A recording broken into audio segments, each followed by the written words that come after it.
Assalamu alaikum rahmatullahi wa barakatuhu, sisters and brothers. My apologies, I didn't realize my phone was on mute earlier. Can you all hear me?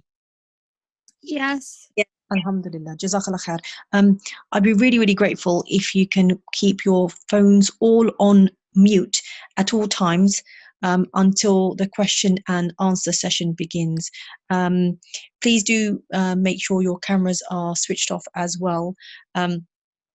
So we will have more participants joining the call as we start the lecture. We have Sheikh Hamidi Abdul Rahman, who will be delivering a very important topic and talk titled Ruqyah, Jinn Possession and Mental Health. So I'm going to start off by reading our Sheikh's biography, and then I'll pass the mic over to Sheikh Hamidi to proceed with the talk. Sheikh Hamidi Abdul Rahman is a chartered engineer and a chartered IT professional in the UK. He graduated with a BSc in Electrical and Electronic Engineering and Master's MSc in Electronic Instrumentation, and has been and still running his IT businesses in the UK and Malaysia, mashallah. He gained interest in the field of jinn possession and mental health over a decade ago, and has since acquired an MSc in psychotherapy studies from the University of Sheffield. He is also the chairman of PISANG, a not-for-profit organisation which was set up in the UK back in 2008. The primary aim of PISANG is to develop an effective therapy for jinn possession and turn it into an evidence-based therapy through scientific research. He learned Ruqyah from several teachers in Malaysia and has been practicing it in his spare time. Over 2,000 of his clients have issues on jinn possession. Sheikh Hamidi has presented several papers on jinn possession at academic seminars in Malaysia. Currently, he is also a PhD candidate at University Kebangsaan, Malaysia. Forgive me for mispronouncing that. So he's a PhD candidate at this university, researching on the therapy for jinn possession using scientific research methodology. He is currently developing and refining PISANG therapy, a therapy for jinn possession, which is based on the combination of psychotherapy, Sharia-compliant Ruqyah, and Islamic tasawwuf. His paper, Intra and Inter-Psych Complex, an analysis of symptoms of jinn possession, was recently published in the Malaysian Journal of Medicine and Health Sciences, and he plans to publish more academic papers in the near future. Welcome, Sheikh. Alhamdulillah rabbil alamin wa salatu wa salamu ala sayyidina Muhammadin ashrafil anbiya'i wal mursalin wa ala alihi wa sahbihi ajma'in. Subhanaka la ilma lana illa ma 'allamtana innaka antal alimul hakim. Rabbi shrah li sadri wa yassir li amri wahlul 'uqdatam min lisani yafqahu qawli. Assalamualaikum warahmatullahi wabarakatuh. Alhamdulillah, okay, we are together here in this virtual meeting room to discuss a topic which is very important, I think, the topic about health. And before I start, okay, I'd like to wish everybody good health. Okay, we are in a lockdown position at the moment. Okay, we hope that everybody will be protected by Allah subhanahu wa ta'ala from this disease, from this pandemic. Okay, all right. The topic that have been given is Ruqyah, jinn possession and mental health. To start with, I think we have to start with the definition, okay? Ruqyah, jinn possession and mental health. Once we start with the definition, then we can know the flow of the discussion. Okay, I would like to make this session as a discussion session as well. Okay, it's more of sharing of knowledge, not just me giving the knowledge, but it's a sharing of knowledge, because knowledge is so wide. We don't have as much knowledge as we think. Okay, the knowledge of Allah is far even greater, and every now and then we find new knowledge. And even this topic, okay, we're still discovering new knowledge. We're still exploring new knowledge, and every now and then we find new knowledge. With the definition of mental health, okay, we take the definition by WHO. Okay, So mental health is an integral and essential component of health. The WHO in Constitution say that health is a state of complete physical, mental, and social well-being, and not merely an absence of disease. So it's more than just the absence of mental disorders or disabilities. So mental health, when you say mental health, is something that we should be afraid of. Okay, we have our physical health, so we have our mental health to take care of as well. Okay, so it is something which is a normal thing. Okay, we're talking about our health. We also talk about our mental health. How are we from now? How is our mental health, and so on. The definition of mental disorder. Okay, there's a difference between mental health and mental disorder. Okay, according to WHO, mental disorders comprise a broad range of problems with different symptoms. However, they are generally characterized by some combination of abnormal thoughts, emotions, behavior, and relationship with others. Okay, so you have a mental disorder, which are actually the illnesses of the mind. All right, so you have to differentiate between mental health and mental disorder. Now, the definition of possession. So I'm going to take the definition of possession from the International Classification of Diseases, which is a classification being used globally. Okay, and the current revision is 11. So ICD 11. There is a disorder called possession trance disorder. And what is possession trance disorder? Possession trance disorder is characterized by the trance state in which there is a marked alteration in the individual's state of consciousness, and the individual's customary sense of personal identity is replaced by an external possessing identity, and in which the individual behaviors or movements are experienced as being controlled by the possessing agent. So there is a disorder, okay, in that International Classification of Diseases, and it's a possession trance disorder. The trance is caused by a possessing element, a possessing identity. Okay, what is a possessing identity? It's something that we don't see. So it's not something which is substance, or it's not something caused by medication or whatever, but another identity. So that possessing identity can cause a trance. All right. So what do you call that identity? You can call it anything. Okay, in Islam, we call it a jinn. Okay. So the definition of jinn possession is the presence of jinn in the body. Okay, if it causes trance, then you have the jinn possession trance disorder. So make it simple. Okay, jinn possession is the presence of jinn in the body, whether it at that time it causes any problem or not. So some of the characteristic of jinn, okay, there are so many characteristics. Just take a few of them. It's invisible being. Okay, it's made. The body is made of a matter still unknown to science and can transform from one form to another. Okay, transformation is not something which is alien to science. We got H2O, which can transform from solid to liquid to gas, and the other way around. Okay, and the jinn is mukallaf. When you say mukallaf, is actually it has got an intellect, it's got freedom of choice, and will be accountable for their action. I think this is very important, that we know that the jinn is mukallaf, same like humans. So spiritually, they are like human, except physically they are different. We can't see them, but they can see us. And also when talk of jinn, there are many different species of jinn. Each species will have different characteristic, will have different ability. So if we say human, Homo sapien, we know that how a human looks like. Okay, it's only one form. We got two hands, one head, two legs, and so on. But when we talk about jinn, okay, it can be many forms. It's just like, let's say, what is a reptile? Okay, a snake is a reptile, but it hasn't got any legs. A crocodile is a reptile. It's got 4 legs. Okay, so jinns like that. Okay, so there are jinns who maybe like a snake has got no legs, maybe like a crocodile, whatever, it's got 4 legs, and so on. Okay, so different species of jinn will have different characteristics and different abilities. Now the definition of Ruqyah. All right.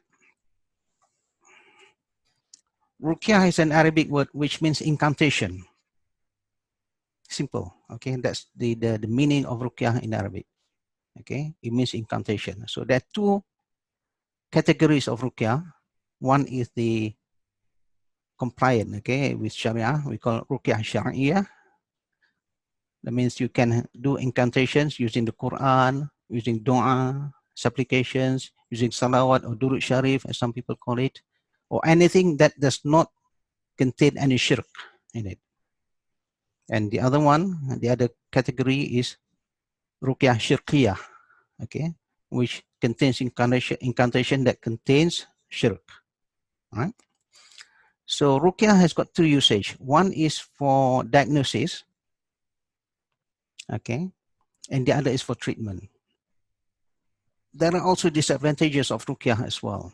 So if you're not careful, okay, you can trigger the jinn to overpower the person, and the person may go into a state which is even worse than before Ruqyah. Right? I think we'll understand this later on. All right. So when you do Ruqyah, something will happen. Okay. So normally when you read Ruqyah, okay, there'll be negative reactions. So there are several. Okay, I've put 27 different reactions. Okay, the red ones are the strong indicators. Okay, so if you want to really confirm that there is a jinn possession involved, then the red one are the one that you have to look for. Okay, so the black ones, it's also being used by some Ruqyah practitioner, but it's weak. Okay, so there's a possibility that you can give false interpretation. Might say that the person got jinn possession, but he or she hasn't. All right. So in science, okay, in research, okay, we can call this Ruqyah as a hypothesis testing. Okay, you are testing a null hypothesis. Okay, if that null hypothesis is rejected, then we take the alternative hypothesis. Okay, so for those who want to know about, I mean, how we put that into the research area. Okay, so it's actually a hypothesis testing. Anybody can test that. You get two Ruqyah practitioner reading on the person which is in possession, it will give the same result. So one thing about these reactions, okay, sometimes it doesn't work on people who are very old. Okay, let's say somebody is 70 years or over. Most likely you don't get any reactions. Or very young children. Okay, you don't get the reactions. So it's normally being used for maybe teenagers until, you know, maybe the age 60, whatever, something like that. Okay, then you do get a negative reaction, and you can use that negative reaction as an indication that there is a jinn possession issue with the person. If there is negative reaction. Why do we say negative reactions? Because you can also have positive reaction. When you read Ruqyah, because it's Quran, okay, the person can become very happy, very, you know, very calm. That's positive reaction. It's indication that there's nothing, no problem with him. Okay, it's only the negative reactions we are looking for to conclude that there is a jinn possession problem with the person. So you have like vomiting, screaming, and everything. Burning hot. Okay, burning hot is a strong indicator. Felt hot. Okay. Okay, like burning hot is a strong indicator, whereas you just feel hot is not a strong indicator. Right. So how do we know that the person is hot? The person can say, "Oh, I feel burning hot," or you can actually capture it through thermal imaging camera. Okay, infrared cameras or thermal imaging. Okay, if you see here in this case, okay, we take the thermal image of a person who's been suffering from schizophrenia before and after the Ruqyah. Okay. So if you look at the images after the Ruqyah, okay, you see the legs, the white ones, okay, the whiter, the hotter. You'll see that the person gets hotter. Okay, even the back gets hotter and the head gets hotter. Okay, that means the Ruqyah has caused something, okay, has caused a negative reaction to the person. So in this case, I would be more inclined to say that this person who is being diagnosed as having schizophrenia has got an underlying gene possession problem as well. Okay. All right. So that's the definition, the three definitions, right? Gene possession, Ruqyah, and mental health. Okay. So in previous talks, okay, which you can find on our website or on our YouTube channel, okay, we have discussed spiritual illness and prophetic medicine, which is a 45-minute talk. Gene possession, myth or reality, okay, which is almost a 2-hour discussion. The difference between gene possession and mental disorder is about 1.5 hours. Understanding gene possession, which is an overview of everything, is just over an hour. And psychosis, gene related, and psychology, 30 minutes. Okay, so you can actually look at these videos later on, okay, if you have not seen it. What I'm going to do today is I'm not going to repeat everything, okay. I'm going to add something which is new so that it become a progression for knowledge. So you have seen all these videos before, inshallah, you will gain more knowledge with this presentation. Okay. So the scope of this presentation is we're going to discuss about gene possession model, how gene possession can affect mental health, and knowing the symptoms of gene possession. Why do you need to know the symptoms of gene possession? So you can have early intervention, okay? So if you do nothing, okay, then there can be catastrophic results, okay? By having early intervention, you can stop somebody from having physical illnesses, because a gene inside the body can cause physical illnesses as well. It's a living organism. Gene is a living organism. So it will eat something, it will excrete something, and that excretion is toxin to the body. So over a period of time, maybe 10 years, whatever, it can cause your organs to malfunction and you get physical illnesses. Okay, or it can cause mental disorder, severe mental disorder. A person might be hearing voices at the age of 14, whatever, nothing is done, and by the time he or she is 20 or something like that, then you get, severe mental disorders, maybe schizophrenia or some whatever, or loss of freedom. Okay, the gene inside the body might tell the person to commit crime or take drugs, and if nothing is done, okay, then by the time you want to seek treatment, you're already in jail. Or loss of life, suicide, or murder, or terrorism.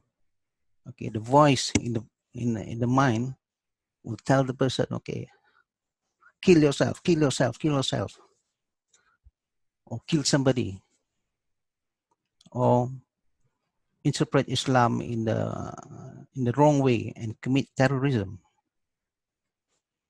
Or it can also cause the loss of aqidah. Okay, by loss of aqidah, you get out of the fold of Islam. Right? So by knowing the symptoms, we can know whether we need therapy or not, whether we need to seek therapy or not. Okay. And also the therapy for gene possession. We're going to discuss how it differs from the Western model. And we're going to discuss how we do it. We call it PISANG therapy, okay, how our treatment works. Okay. So all of this, okay, why are things different? Why the Western model is different from the Islamic model is because the source of knowledge is different. In the Islamic framework, the sources of knowledge, the two sources of knowledge. One is the Naqli, okay, which is divine revelation. We get from the Quran to the Prophet Sallallahu, okay. So our Prophet tells us about the Malaika, about the Jinn, which we did not know, about the hereafter, everything, and so on. Things which we couldn't actually get the knowledge from by thinking, okay. It has got to be revealed, transferred from Allah to the Prophet and to us. and the other is akli. Okay, akli is logic, science. Whatever you can deduce from your thinking, that's akli. So in the Western framework, we just got this akli. Okay, they don't believe in the nakli, which is the reveal or divine revelation. And also the existence of being. Okay, how do we know? We see in the Western framework, okay, we only believe things that we can see. Okay, we should know, we can prove that it exists. All right, the same as Islam. Okay, but in Islam, we also know about the unseen. We know about jinns, we know about angels. Okay, which comes from the nakli sources. Okay, so we know more about the beings around us, not just human, not just animals, but also jinns and angels. So this source of knowledge is very important, because from that source of knowledge, you create your treatment mechanism, your model, your treatment, and so on. Okay. One thing about ourselves, okay, when we want to say that we are somebody who's ill, okay, now we have got to define, okay, what are we made up of? Okay, so obviously there's something which is tangible. Okay, my hand, my head, my body. Okay, the tangible thing is that is our body is a tangible. Okay, in psychology we call it soma. Okay, or body. Okay, in Islam, in the Arabic term, we call it jasad. Same thing, body, something that you can touch. And there's also the intangible. Okay, from the Western framework, you call it the psyche or the mind. The same thing, either use either one, the psyche or the mind. And Islam, okay, this mind is actually comprised of three things. Okay, the ruh, okay, the spirit, which is something created by Allah before we were even born. Okay, so the ruh travels through time. Okay, from the time that was created by Allah, and then it enters the human body, the womb. All right, so there's time in the womb, and then the time on earth. Okay, when we live, and then the time in the grave, and then the hereafter. So the four realms. So the realms before we are created, the realm in the womb of the mother, the realm like now we are in this worldly realm, and then after our death in the grave, there's another realm, and after that in the akhirat. Okay, so the ruh, okay, travels through this time, through all this realm. And then we got the akal, which is the intellect faculty. Okay, we always associate it with the mind. And we got the qalb, which is the heart or the cognitive faculty, and we associate with the heart. Okay, in Islam, okay, there are also opinions that we actually think with our heart. Heart is the center of everything, not the mind, because the mind is something which is abstract. Okay, so you know the brain is inside the head, but how do you know that the mind is inside the head? Because it's abstract. Okay, you can be brain dead. Does that mean that you don't have a mind? If you're brain dead, your heart is dead, your heart stops, then you're dead. Okay, so like Al-Ghazali, Imam Al-Ghazali says that the mind is in the heart. So whatever, okay, when we talk of mind, okay, we mean the qalb and the akal. Right? There's a mind. It's not just the mind, the abstract thing that the West thing is in the brain. Or not the brain is the physical, okay, the abstract one. Okay. Okay. So from that, okay, from there, we can deduce, we can have three different frameworks of how we perceive things. Right? So the Western framework, human is made of the body and the mind. Okay. And then because they don't believe that jinn exists, okay, so if jinn doesn't exist, jinn possession doesn't exist. If the jinn doesn't exist, then you cannot have jinn possession. So all mental disorders are not caused by jinn, because jinn doesn't exist. And there's no such thing as jinn possession. That's a Western framework. And there's also Islamic psychology based on the Western framework. All right. Believe the same thing, okay? We believe there's a body and the abstract. We believe there's an akal. Okay. But in terms of jinn, okay, believe that, okay, from Islamic psychology within the Western framework, jinn exists, but it doesn't play a role in mental disorders. Okay, doesn't play a role in mental disorder. So any treatment will not be discussed, and there's nothing about jinn in that treatment. Okay, because there's nothing which the jinn causes nothing, so we're not going to discuss anything about jinn. And if you want to look at the more comprehensive Islamic framework, then this is where we have to take into consideration jinn possession itself. Okay, that jinn can enter human body, and jinn can cause diseases or disorders.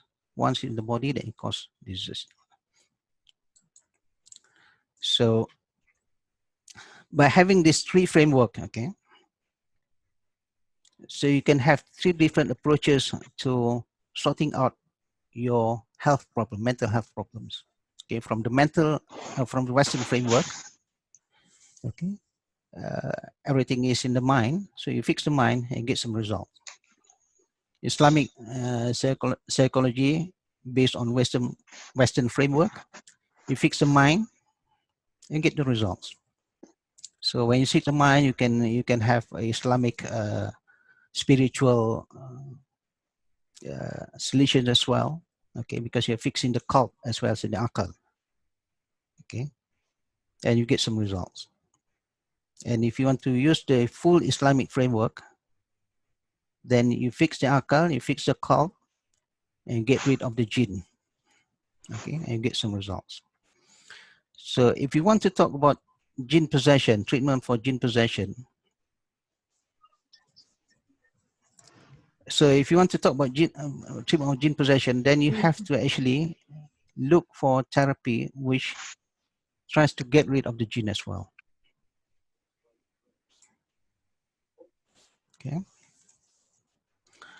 Okay. Now, actually, what's going on? Okay. So how do we model this thing? Okay. Before we can have an intervention, okay, we need to have a model. All right. As we know, okay, the jasad, our body, is just a vehicle for our existence on earth. Okay, our ruh has been living before this and will live after our death. Okay, so our body is just a vehicle where we exist on this earth. All right. So when we talk about jinn, they're also like human. Okay, they have akal, but they can transform themselves and enter human body. So when a jinn enters human body, that means there will be two minds.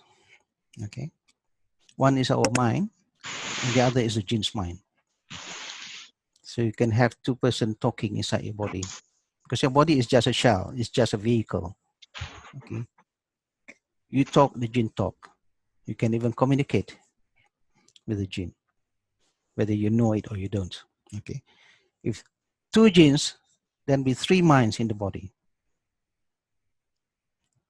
Then you can have 10 jinns, you can have 10 minds, 10 jinns, 11, 10 jinns, and then plus you, there'll be 11 minds in your body. Some jinn will be, compatible with others, maybe their friends, some will be enemies with them. So if you got two or more, okay, minds in the body, then this will cause conflict. Okay, you will not agree with one jinn, or might be agree with another jinn might be might agree with the other one, or might disagree with that.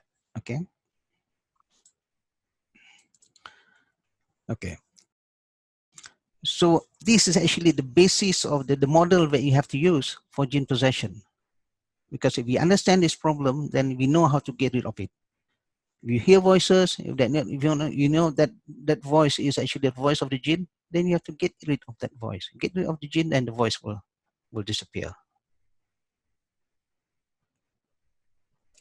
So the model for jinn possession is this. Okay, the conflict between the minds. Okay, so you can have conflict between your mind and the jinn's mind, and you can also have a conflict within yourself, your own mind. Okay, I like this, and then next day I don't like this. Nobody influence you but yourself. Okay, so you can have conflict within yourself, as well as conflict between you and the jinn in your body.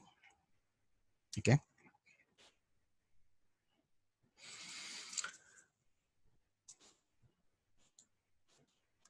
Okay. The diagnosis for treatment. Okay. How do you know that somebody has got jinn possession? Okay. For us, we take it in 2 steps. Okay. When somebody says, I suspect that I've got a problem with jinn possession, or I have got problem, I don't know whether it's jinn or not, whatever. Okay. So the first thing you have to do is to establish whether there is an underlying element of jinn possession that causes the disease or disorder. Okay. A disease, okay, the definition of disease is when the etiology, okay, when the cause is known. Like malaria, okay. Like malaria, we know what the cause, so it's called a disease. Or mental disorder, schizophrenia, whatever, we call it a disorder because we don't really actually know the cause, the etiology of the disorder. So that's why in mental we call mental disorder. We don't call mental disease because we don't really know the exact cause of that disorder, of that problem. Unless one day, okay, we know that this mental disorder is caused by jinn, then we call it a mental disease caused by jinn. Okay. So how do we know? We can actually look at the symptoms, all right? When the jinn is inside the body, it will cause symptoms. If you got people in your house, it will create noise. These are symptoms, okay? So in the jinn inside the body, it can cause some symptoms. And we can ask the client, the person, okay, through narrative, we call narratives, okay, and history, okay, what happened, and so on, and then during your childhood, all the story that that the person actually experiences, okay, before he or she gets ill, okay, the narratives. Or we can actually look at the negative reactions to Ruqyah. We read Ruqyah and the person goes berserk or something like that, or becomes hot or vomited, and so on. Or we can use a scale, okay, for jinn possession. We'll talk about the scale for jinn possession later on. Okay, so there are many ways, okay, how we can establish whether there is an element of jinn possession or not. Okay, that's the first thing that you have to establish. And obviously the second stage is, you might be interested to know, why did the jinn, if you know that there is jinn inside the body, why did the jinn enter the body? Okay. It's difficult to confirm, okay? You can't say, okay, the jinn enters for this reason. It can be, it can be wrong. Most likely you'll be wrong. It's guesswork, right? So there are, actually, I put it here as 9 different causes of jinn possession. Sihir, which is a common one. Okay. And suso is beauty charm. I'll come to that later on.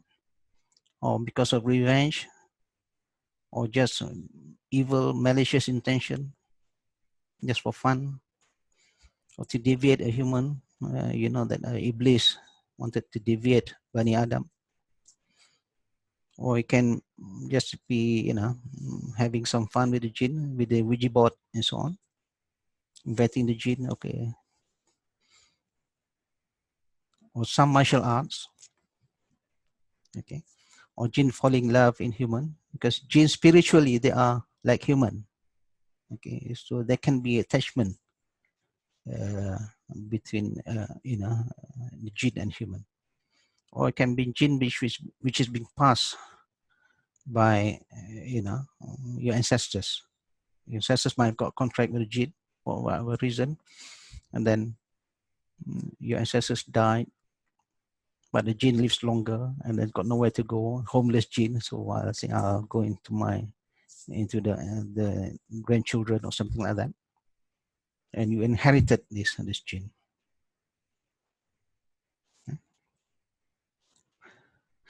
So out of this 9, okay, you can start with 9, and then you can actually eliminate some of them. So when you eliminate, you can actually have a more focused treatment. So you actually try to figure out what it is all about. Okay, so it's not martial arts. Okay, so you just get rid of that. Okay, you're left with 8, and then from the history of the person, okay, you might be able to get rid of some of this. Okay, and narrow down the treatment to focus on what's the possible causes of the jinn to be inside there, because every cause will have a different set of treatment.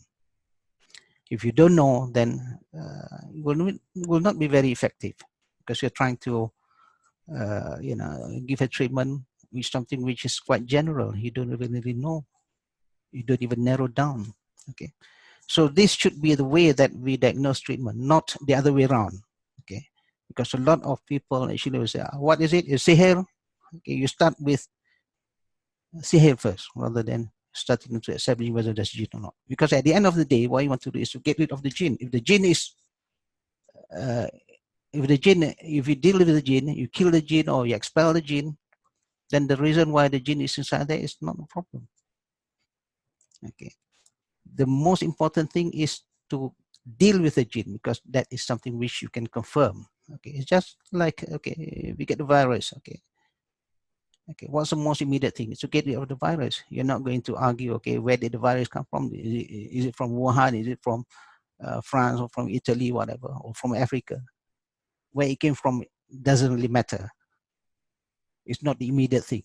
To get rid of the virus is the most important thing. So when you have jinn possession, to get rid of the jinn is the prime task. Okay, and that's the most important thing that you've got to deal with. Yeah. Okay. So sihr is actually a very common, popular cause. You see, everybody talks about sihr. Okay, so then definitely many different types of sihr. Okay, so let's we take example of one of the sihr. Okay, this is from a paper which has been published in a journal. Okay, is a patient in Indonesia which had got 2,000 nails. You see nails, okay? We're talking about, the metal. Okay, that's the nails, okay? So in this case, all right? Okay. The patient has been, she has got nails in her body, and she has got treatment from her local practitioner. Every day a few nails will come out of her body. Okay, next day it comes again, and then the practitioner will get rid of the nails. Okay, and so on. So altogether about 2,000. Okay, and then she went to hospital. On the 20th of September, before the operation, okay, an X-ray were being taken, and there were a lot of nails in there. Okay. Let me put the laser pointer. Okay, there are a lot of nails. So the arrows point to nails from the X-ray. Then after the operation, on the 26th of September, an X-ray has been taken. There were no nails. And 2 days later, okay, when an X-ray was taken, there was a nail in the leg. The patient was still in the hospital. Okay, where did it come from? How did the nail get in? All right. She couldn't have swallowed it because it went straight to the leg. Okay, and also her arm. She couldn't bend. She couldn't flex her arm, and was found that there is a nail in the arm. If you can, okay, you might be able to see it. Okay, and there's a nail there. Okay, there's a nail in the arm. All right. How did it get there? Yeah, while she was in hospital. Okay, this is when. Okay, we have obviously the operation, when you do operations, that's how you do it. Okay, to get rid of the nails. Okay, how did they get rid of that nail from there? Is through Ruqyah. Okay, so a Ruqyah practitioner was called to the hospital, and Ruqyah was read, and suddenly that nail just come out, from nowhere. Okay, so in the hospital there were 70 nails being taken out. Okay, of different sizes. So this is an example of sihir, right?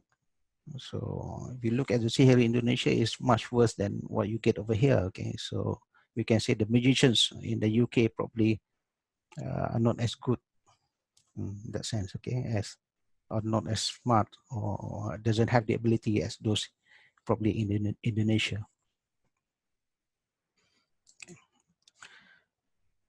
Susuk, okay, with charm needles, also a form of sihir.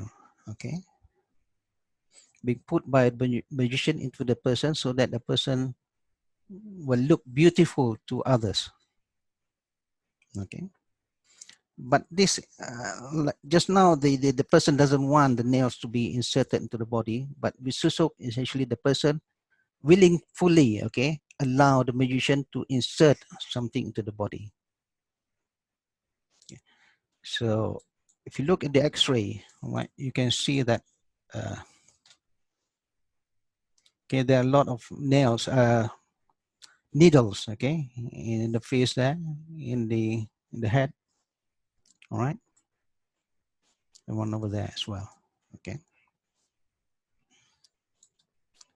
so that's susuk.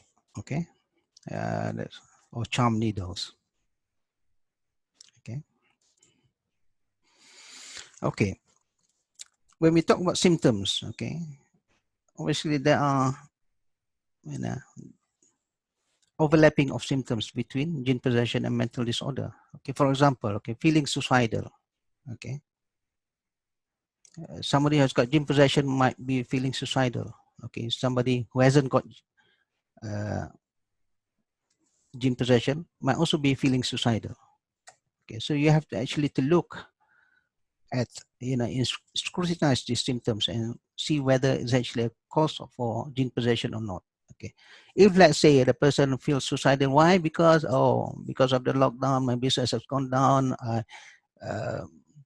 I'm in debt. I think it's better for me to kill myself.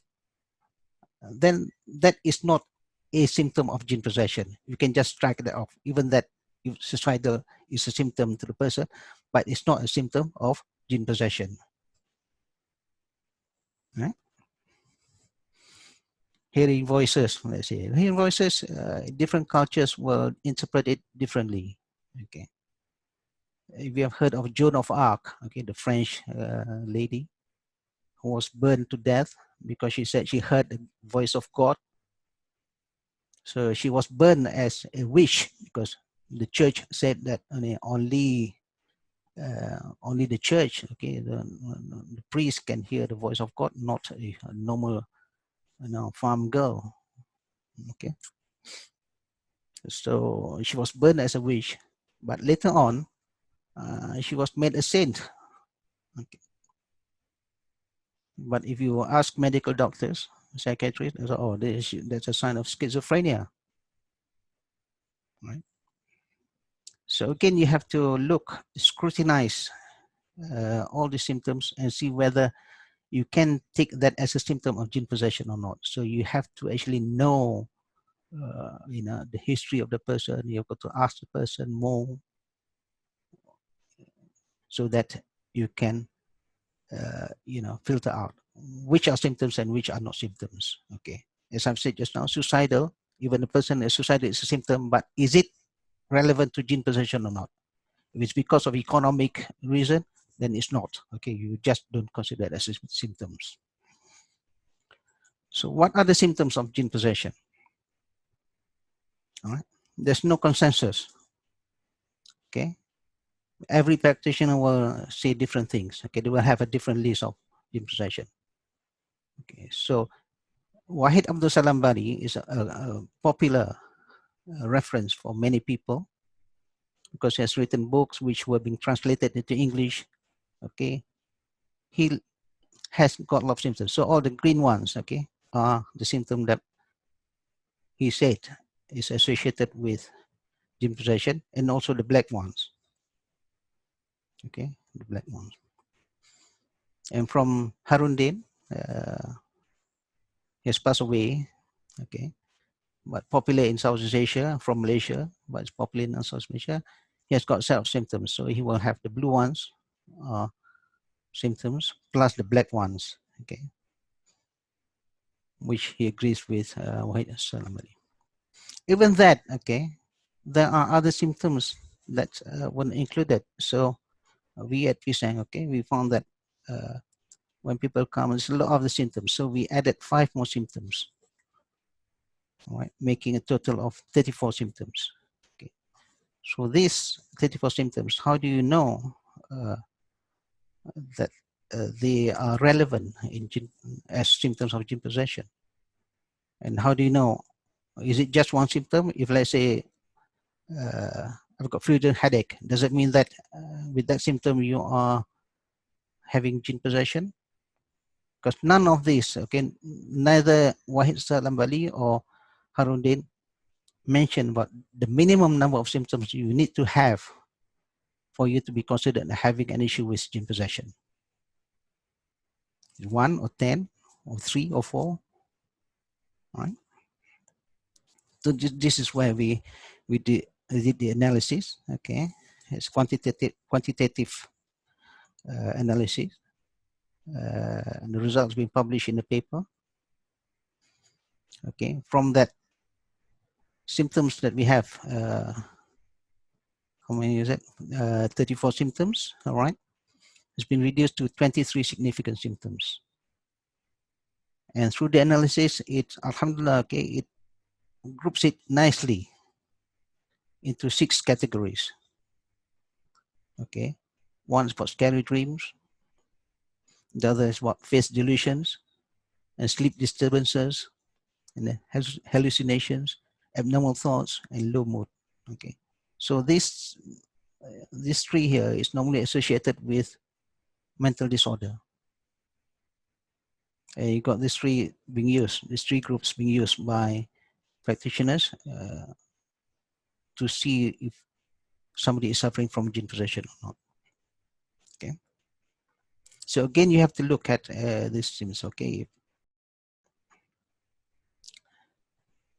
okay, so from that 23 significant symptoms, all right, during the analysis it also tells you, okay, the significance of the 23 symptoms. Okay, so there's a loading value. Okay, paranoid comes out to be a figure 6.6 whatever. Okay, so every symptom will have its own value, its own weight. Okay, and you can actually create a scale, like a score, to see how severe the jinn possession is with that person. Okay, so you can just keep on adding. Okay, let's say you got 3 symptoms, you add the 3 symptoms and get a score. All right, so that's called the more the bigger the score, the more likely you have jinn possession. Okay, but the issue is, okay, how do you know what is the cutoff point? Okay, so a person can have a low score, one symptoms, and you know that it's got no jinn possession, or can have all the symptoms with a score 14, confirmed jinn possession. Okay, in between there'll be errors. Okay, you can have errors. It's just like when if I ask you, okay, what's the age of puberty? Okay, you can say 13, let's say, for example. Okay, somebody comes at 14 years old, he or she might not have reached puberty, and somebody, you can make mistakes. Okay, so it'll be true negative. You think that something happened, but it's not, or the other way around. Okay, so there will always be true negative or true positive. True negative means true negative is really is negative, is confirmed negative. True positive is true. The positive is true. That you say true, you say jinn possession, positive. That's correct. Okay, but false negative and false positive, okay, are the things which you make mistakes. Okay, there will always be mistakes. Okay, so with that, okay, so you have to figure out, okay, at what point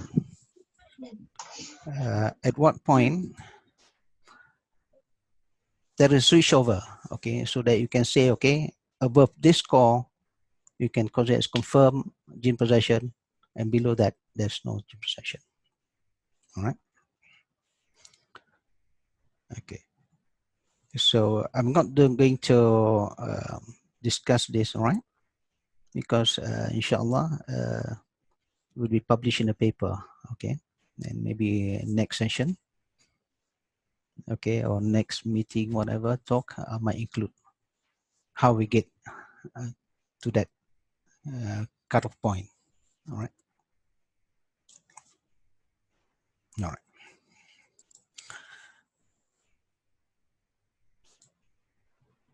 Okay. So how do we do it? Okay. PISANG therapy is our approach to treatment of jinn possession. And with PISANG therapy, we believe in 3 components. Okay. Ruqyah, psychotherapy, and tasawwuf. Okay. Ruqyah, okay, is to change the balance of power. Okay, we're talking about conflicts in the jinn. Okay, so you've got, let's say, 10 jinns. If one person tries to fight 10 jinns, he or she might not be able to win. Okay, so you need somebody else. You need a Ruqyah practitioner to beat up jinn, just like human. Okay, if you fight somebody, if you fight 10 people, you will not win unless you get somebody else to help you. This is where treatment is very important.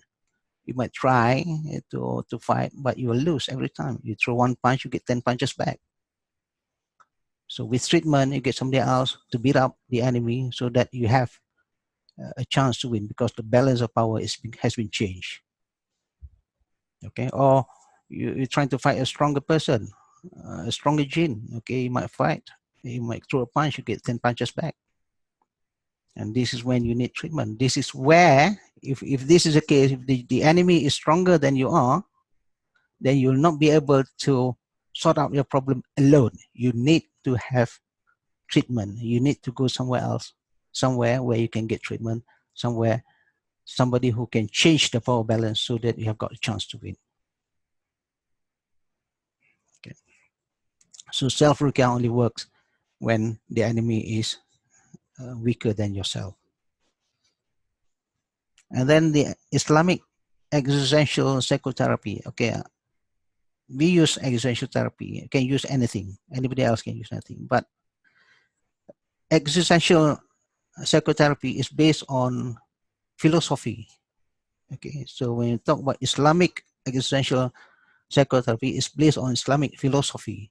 And we talk about Islamic philosophy, what you learn about Islam, the philosophy is Islam itself. Okay, the Aqidah, the Tasawwuf, and everything. Okay, so it matches. It's very easy to merge this in for treatment of a jinn possession. Okay, a person.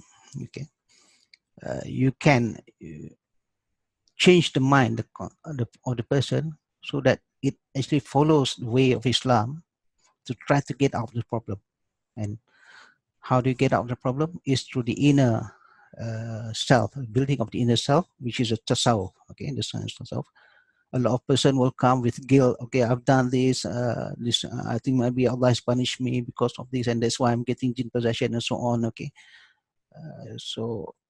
the task of the psychotherapist is to actually to guide the person to find the correct ways. Okay, the means in Islam. Okay, especially in Tasawwuf, which you can build yourself. Okay, build your inner self, strengthen your cult.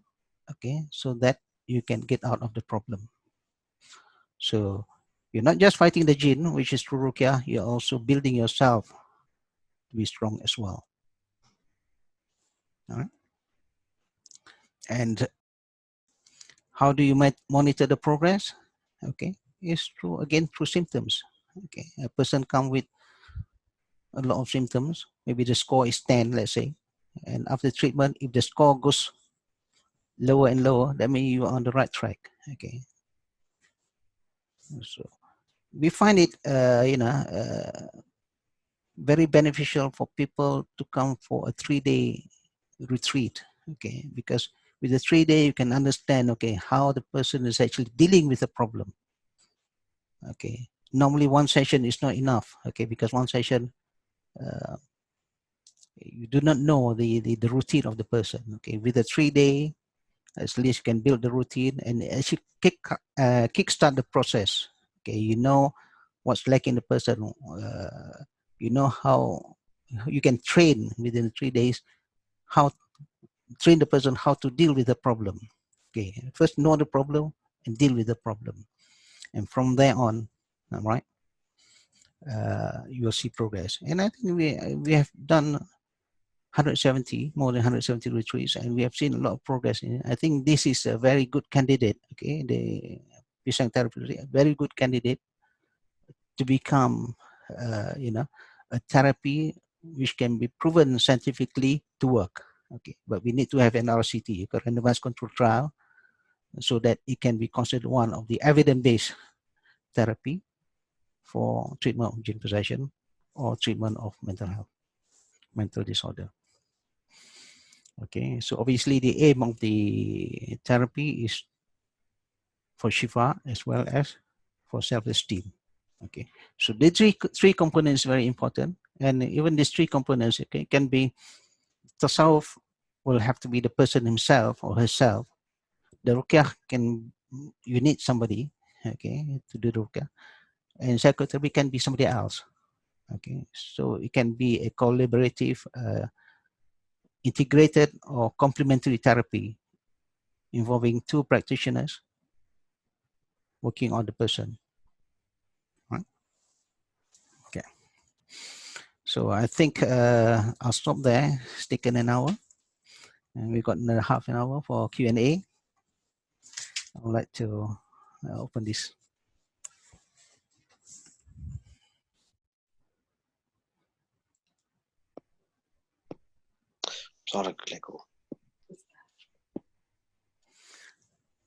Anybody want to say anything? Assalamu alaikum. Alaikum salam. I had a quick question. What are your thoughts on using electrotherapy to cure jinn possession? ECT, electroconvulsive therapy. Yes, yes. Okay. Even in the medical world, is the last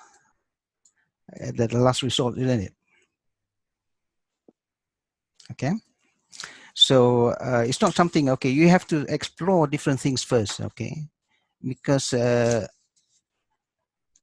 I've said, okay, I think the Quran is a very powerful method of getting rid of the jinn. Right?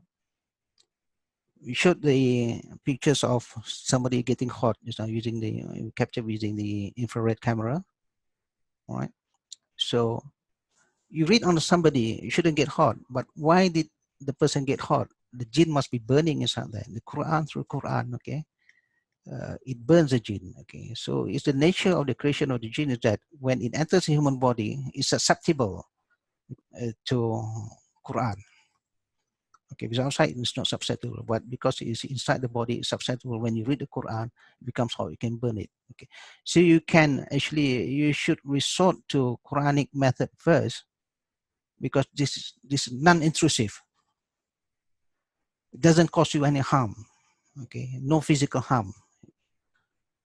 Okay, only when you, let's say, if you try all sorts and still doesn't work, maybe electroconvulsive therapy you might consider that. Okay, but try to use non-intrusive method which works. And we know that if you use Quran, okay, from our experience, we have got more than 2,000 patients, clients, okay, and Quran works very well.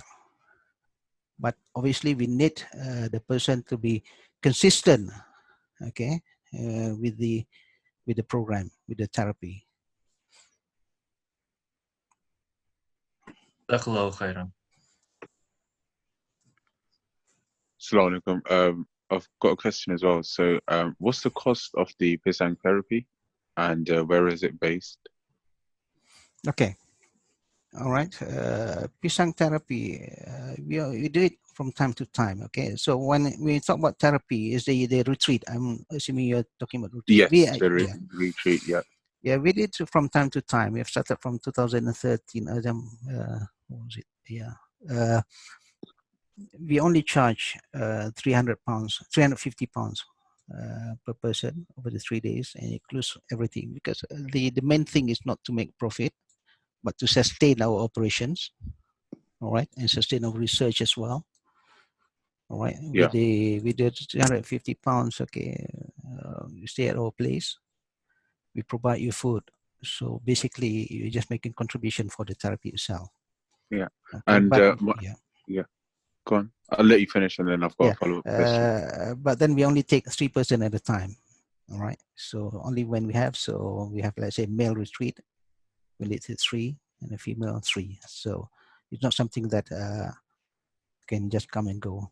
All right. Okay. So my follow-up question was, you just answered it in terms of the male and female retreats separate, and the other one was, if someone's a bit hesitant to doing Ruqyah on their own, or can they be accompanied by someone in the session? Yes. A family member? Okay. Provide a person is willing to get therapy. Okay. Sometimes we do allow just one person to be accompanied by another person because of the limitation of the place as well. So we do allow somebody to be accompanied. Okay, and I assume your next retreat would be after the lockdown, right? After the lockdown, definitely. Okay, inshallah. Thank you. Assalamualaikum, brother. How do you connect tasawwuf with the jinn possession? Sorry? How do you make association between tasawwuf, as you mentioned, okay, strengthening qalb and jinn possession? Okay. You have to remember that, okay, when you have jinn possession, it's not just like you have got dirt. You can just go to the laundry and get it washed, all right? So it's about building the defenses as well, okay?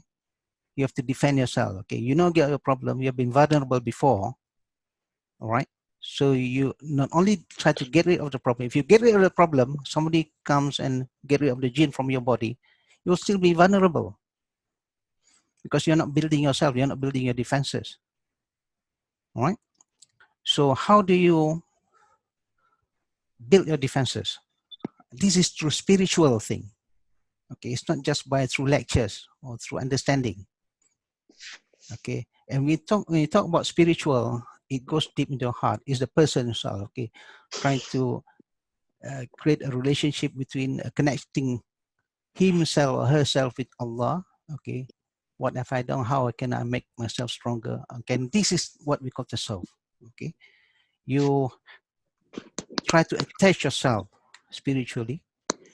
When you do something, you understand the importance of it, the virtues of it, not just because you're obliged to do it. Okay, you can pray, and praying because you have to is not the same as praying because you have the love of praying. You want to attach yourself. So in Islam, if you heard of the Hadith Jibril, okay, Islam, Iman, and Ihsan, all right? So a person says Shahada is a Muslim, okay? But then when you have Iman, that means your heart manifests your belief. And then when you go further up, okay, the stage of Ihsan, you pray as if you see God, or at least God sees you, okay? So spiritually, okay, we have this potential, okay, of increasing our spiritual experience. So the actualization of the spiritual experience is the tasawwuf, okay? And you can't actually put it into somebody, okay? That person will have to do it himself or herself, okay? So the therapist, the psychotherapist, or the Ruqyah practitioner can only tell, can only direct, okay? But it's the person himself or herself will have to do it in order to strengthen himself or herself, so that he or she does not get attacked in the future, okay? So put it this way, okay? At one stage you're strong, okay? A jinn comes in, jinn puts you down, okay? And then you can't do anything. The jinn is in charge, okay? A practitioner will, through Ruqyah, will weaken the jinn, okay? But it doesn't make you stronger, okay? Through understanding of tasawwuf, or you know, then you will be able to increase yourself, okay? Be more confident of yourself, and as time once you are stronger than the jinn, you yourself can get rid of the problem, all right? Okay. Yeah, Sheikh, we have quite a few questions here. I'm going to read them out from the chat box. First question is, I have difficulty sleeping. Does that count as if I'm affected by jinn? Okay, what you have to do is, okay, go through the symptoms that we have, all right? 23 symptoms. That's enough actually to give indication of whether you have got jinn possession or not. If your symptom is, basically, if your symptom is 4 or more, then seek help, okay, or get yourself checked.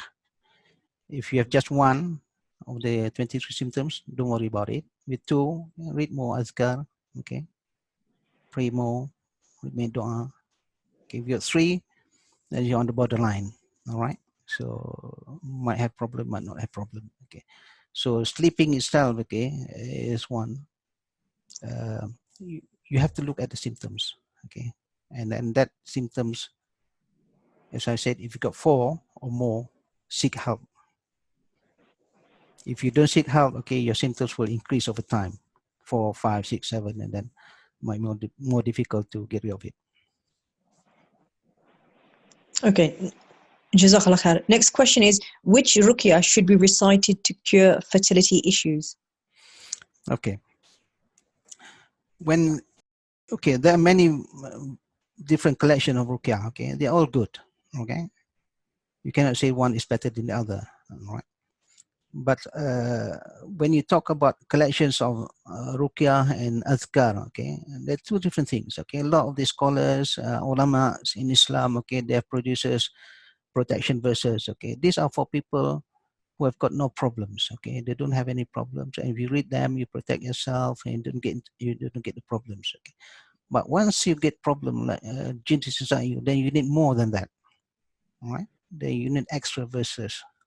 You got to pay more attention. It's just like, you know, you can eat healthy food every day to stop you from getting ill, but when you get ill, sometimes healthy food itself cannot get rid of the problem. So you have to take medicine. The same thing as in jinn possession. Okay, so if a Ruqyah practitioner gives you something to read, okay, make sure you read that, because that is the you know, the medicine or your prescription to get rid of that Ruqyah. Okay, building of yourself, you can carry on with the other askar. Okay, Jazakallah khair. You may have actually answered this question already, but someone's asked a question, is ECT used in the UK? I don't know. I think it might be, okay, because people have been asking me about that. Okay. So it might be available. Okay. Next question. When did Ruqyah start being used as a therapy for jinn? As the first instance was only to get rid of snake, scorpion, poison. I think the Ruqyah itself, okay, has been it's been there a long time, okay. So it can be used for jinns. I think for prevention, protection against jinn has been used all the while. All right, and we have seen that okay, some of the collection of Ruqyah has gone hundreds of years. Okay, so the verses, sometimes the verses refers to jinn as well. Okay, so it must be used over that period of time. So like some treatment, okay, it's been used for at one point, and then people forget about it, and then there's a resurgence. Okay, look at again this sort of treatment. Okay, maybe in the past, okay, the issues of jinn were not very frequent or prevalent, but now we have a lot of issues on jinn possession, so Ruqyah becomes more popular again. So I believe that it has been used for a long, long time, maybe during the early days of Islam as well. Sheikh, I have a question, please. Can I make a question? Yeah, go on. I heard that, for example, you're giving PISANG therapy to take the jinn away. So I heard that when a person is affected by jinn, maybe it for seher or for the falling love, it goes away for 6 months, 1 year for a time being, then again it comes back in the body.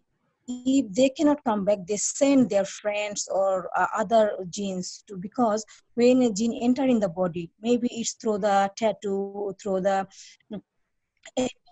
any hole or any bite, any mark, that mark is in the body still, so jinn can come and go out. Like in a field, every time we walk, there is a sign of walking. Like that, the person who is affected by a jinn, there is a mark. Jinn can understand that this body, they can go through and come out.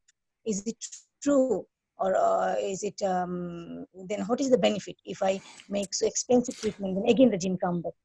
Okay. The first question, okay, I think maybe you came in late just now. Okay, I did tell the others, okay, about the stages of diagnosis. Okay, you have, first of all, you have to establish whether there is a jinn possession element or not. Okay, and then only you question whether, why did the jinn come in, right? So a jinn comes for seher or for love is the second stage of diagnosis. Okay, and that's not very important. Okay, it helps in narrowing down the treatment. Okay, but the main thing is to get rid of the jinn. Even if the jinn is coming from love or revenge or whatever, okay, you have to get rid of it, right? But the way how you get rid of jinn who is in love with somebody is different from a jinn who just comes, gets in trying to kill the person, right? Okay, and okay, how do you know whether a jinn has gone out? All right. So you don't assume that the jinn has gone out unless you see some abrupt, okay, changes in the person during the treatment. Okay, and even that you can't assume, okay, that the jinn has gone out. You must always take the precaution that the jinn hasn't gone out. And how do you know whether the jinn has gone out or hasn't gone out? It's through symptoms again. Okay. Okay, so the jinn might be pretending to go out, but it hasn't gone out. Okay, so your symptoms might go down for a few days or a couple of weeks and come back again. So is a jinn start there just playing games?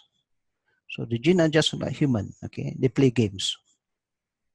Okay, so they can pretend to go out, but it hasn't gone out. So through the symptoms, you can make a better judgment of whether the jinn is still there or not. Okay, if the same jinn, if you get the same symptoms, most likely the jinn hasn't gone out. It's only over a period. Yeah, gone.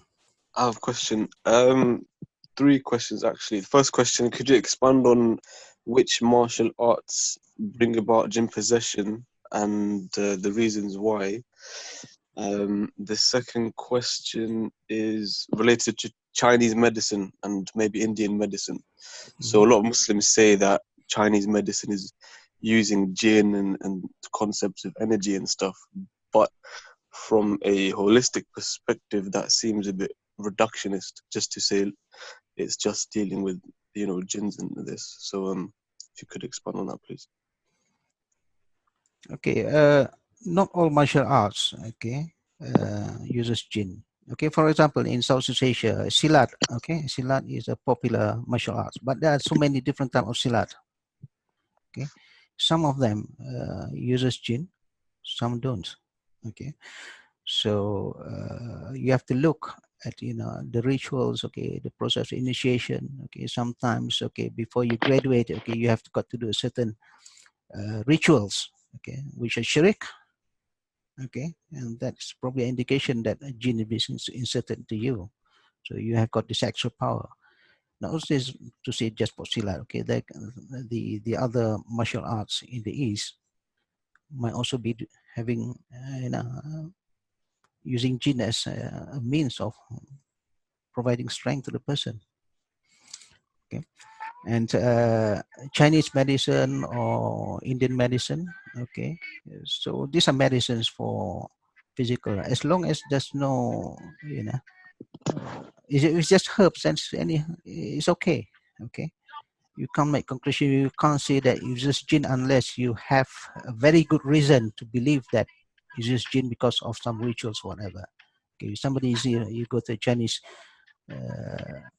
sensei, whatever you call it, then you get this medicine and they give you some herbs. Okay, these are just medicines, just like any herbs that you can get from Muslim. So don't you know, start by assuming that everything is using jinn. Okay, because when you seek treatment, okay, you should start from the basis of everything is permissible until you see something which says it's haram. Okay, so the basis, the start of the hukum, okay, the basis of the hukum is permissible, it's mubah, right? So you can go and get Chinese medicine or Indian medicine, but unless you know that the person declares that he uses jinn, whatever, then don't go. Does that answer your question? Barakallahu feek. Thank you.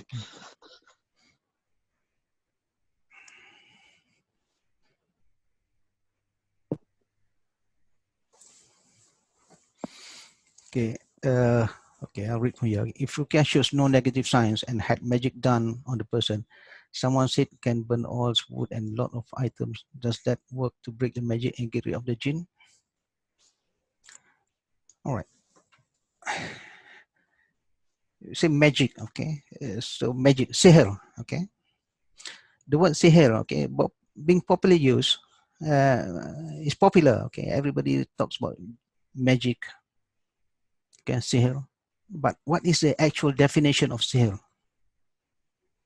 Okay, you can ask 10 scholars and get 10 answers, okay, because there's no unanimous definition of sihr. Okay, so if you don't start with the definition, you will contradict yourself later on. Okay, so we have to start with the definition. Okay, what from my perspective, okay, from a treatment perspective, okay, I will define sihr as a contract, okay, as a contract between the magicians and the jinn, okay, to harm somebody secretly, clandestinely, secretly, using jinn as the medium. Okay, it's a contract to harm somebody secretly using jinn as a medium. So it's just like the jinn is just like a mercenary. Okay, so it will be paid to do harm on the person. Okay, we complete the task, then you get paid. If it doesn't complete the task, okay, then it doesn't get paid. Okay, that's what the jinn does. Okay, if it's under the command, under the control of the magician. So how do you deal with mercenaries? Okay, if let's say somebody paid a mercenary to kill you, all right, and you're strong, you fight back, and before the mercenary can kill you, you have beaten up and broken the legs and whatever. Okay, and the mercenary feels this task is too difficult. I'll go somewhere else and get an easier job, get paid. Okay, the same thing. If the jinn enters your body because of sihr, okay, you fight back. Okay, if you fight, it can break the jinns, cripple it. Okay, the jinn feels that it's not worth staying in this body. I'll just go somewhere else, get out, and then the sihr is gone. The contract is gone. Okay, so when you say about contract, you have the contract and you have the contractor. The contractor is a jinn, and you have the contract. Like in the human world, we got a piece of paper, okay, which been signed. Okay, if you tear the contract, they got no proof. If you destroy the contract, you got no proof that you'll be paid. So same thing, okay. The mercenary, if there's the contract, it's no proof. I wouldn't want to do a job for free. Okay. Same thing with the jinn's world. Okay. If you can find the contract, okay, and destroy the contract, the jinn has got no proof that it will be paid, and will probably doesn't want to do it. Okay. But it must be the real contract. Okay, it's not just a piece of paper you think that it's a contract. Okay, if you tear something or burn something or whatever and it's not a contract, it will have no effect because it's not the contract. So that's why I said, okay, forget about the second level of diagnosis, whether it's a gene, whether it's sihr or revenge or love, whatever. Okay, deal with what you know. And if you know that there's a gene inside your body, deal with that. Get rid of it. Why it's in there is irrelevant.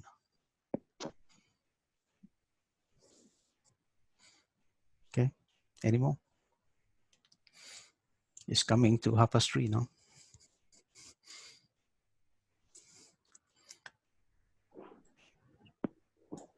There's a lot of questions here. Okay, I don't have time to read it. Islango, I'm just going to repeat the same question as the last one, that the Ruqyah, when you read it on yourself, is that the best form? Well, if only the jinn is weaker than you, all right? Okay, that's why we talk about these conflicts of minds, okay? The power conflicts, the power balance, all right? So if, let's say, in the early stage, you feel that there's something not right, okay, that the jinn has entered your body, but the jinn is still weak, okay, then you can do self-ruqyah, you can do recitation, okay, Quranic recitation, whatever, dua, everything, prayers, and you'll be able, inshallah, to get off jinn because you're stronger than jinn. But if the jinn is stronger than you, then you won't be able to get rid of it. Okay, then you have to seek help. You got to get somebody else to beat up the jinn. And this is where treatment is very important. If you try to just rely on self-ruqyah, you will get worse and worse over time because because you're fighting a stronger enemy. And treatment is about, not making you stronger. The treatment is about making the jinn weaker so that you have a chance of winning. Okay, think of it as a power balance. Okay. Interesting. Can I just read one question? Okay, I'll let someone else ask. Ruqyah is, I'm not reading the ayat. You take help from the jinn, but in the Quran said that you cannot. So your voice is breaking up.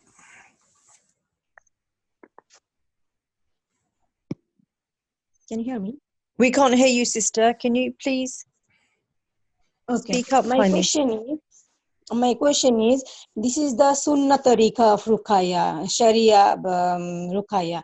But in the Quran, there is ayah that you cannot take help from the jinn. But when someone is doing the Ruqyah, the patient is very 10, 15 jinn on one person. That time they take the help of the jinn. I saw it.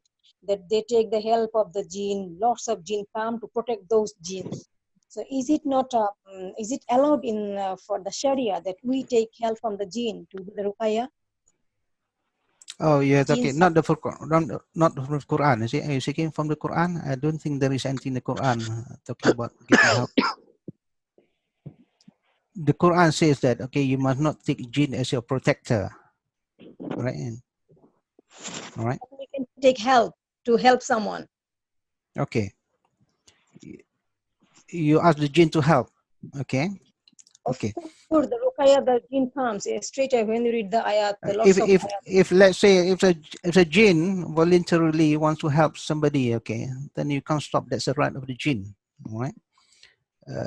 Whether it's a Muslim jinn or whatever, okay, if the jinn wants to help, you're not instructing the jinn whatever. It's just like, okay, if you are outside, okay, somebody beats you up, okay, some thugs beat you up, and then another guy whom you do not know tries to help you, okay, that's the right of the person, okay, so he or she will be rewarded for helping.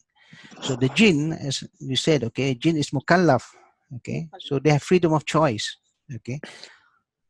You have non-Muslim helping Muslims. You have non-Muslim jinns helping maybe whatever. Okay, so that's not for us to stop. Okay, that's the right that Allah has given. The freedom of choice that Allah has given us, the same as the freedom of choice that Allah has given the jinn. So if the jinn want to help for their own, reason, then you shouldn't stop it.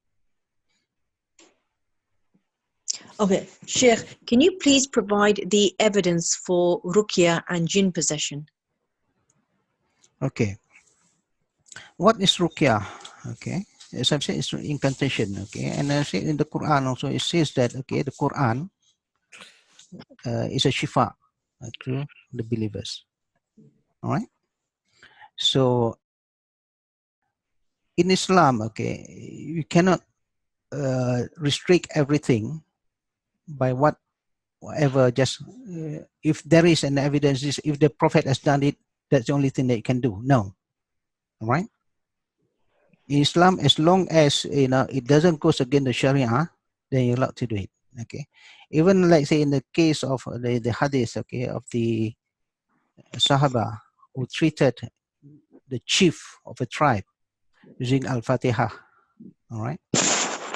When they went to the Prophet Sallallahu, okay, the Prophet asked, okay, how do you know that Al-Fatiha is a ruqyah, is a treatment? Okay. The Prophet never taught anybody that. Okay. But this Sahaba did it. Okay. So you can do something as long as it's not against the Sharia. Okay. As long as it's not haram. Okay. So we know that Quran is a shifa. Okay. When we read ruqyah, what do we ask Allah for? We ask Allah for shifa to be given onto the person or ourselves. Okay. Whatever the underlying cause is. If it is physical, then Allah gives the physical shifa. If it's a jinn, well, we want Allah to, if it's caused by the jinn, we want Allah to get rid of the jinn.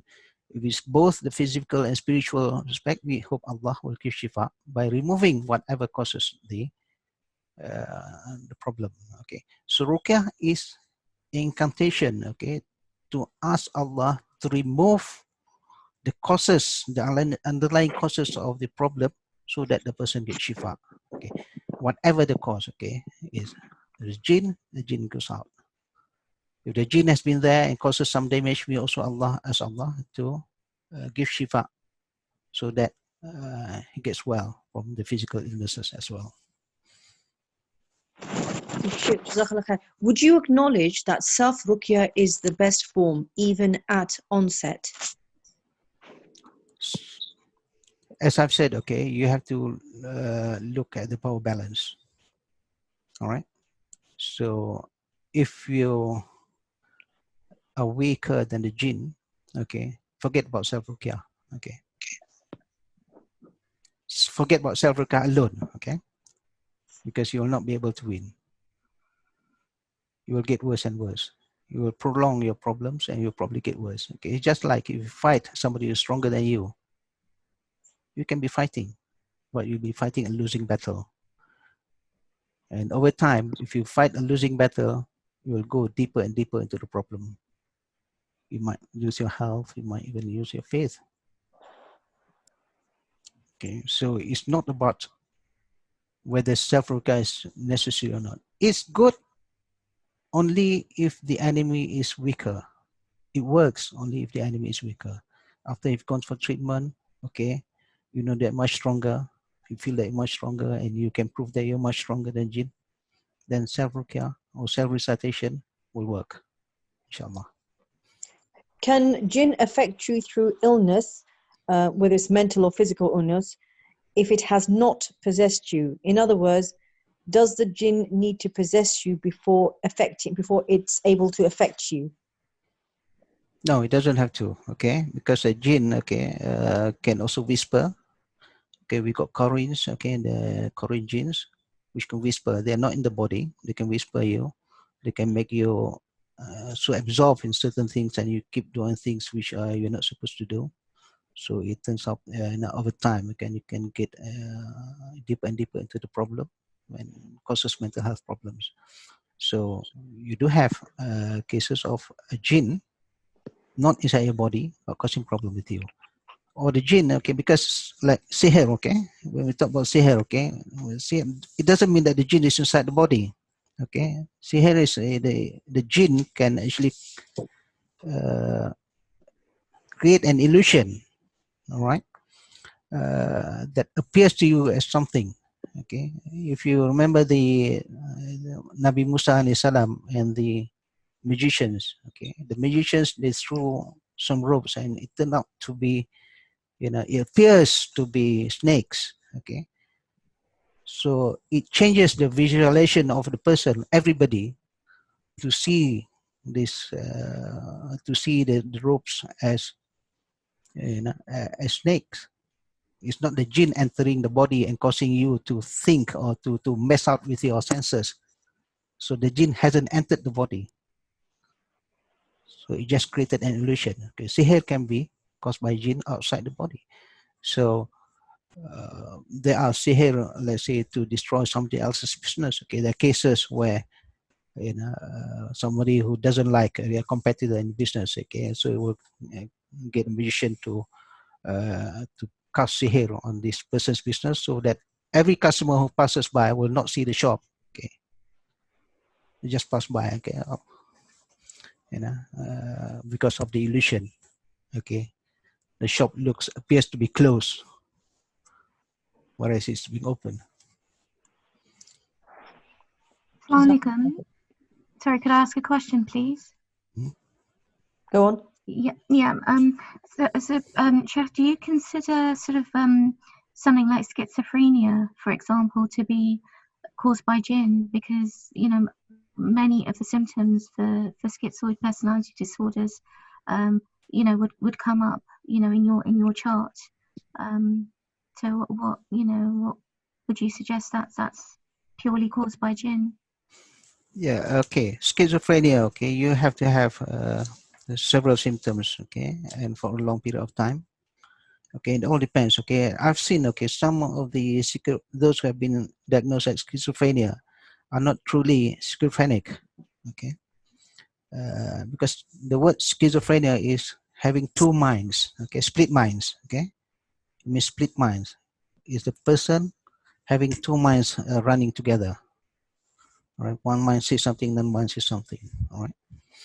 So you have to look at schizophrenics. Okay, some might have an underlying gene problem, some might not have. Okay, so it's good actually to have those who have been diagnosed as schizophrenic have treatment, Ruqyah treatment, and to check if there's underlying gene problem. If there is, get rid of the gene, or at least minimize the impact of the gene so that the person can get better. Okay, so every case is different, and I think every diagnosis is also different. Sometimes, you know, psychiatrists, they give diagnosis based on what they know at that time. All right, so diagnosis can change, and I think the main thing is to look at the symptoms. All right, and as I've said, okay, we got a set of 23 symptoms, reduced symptoms.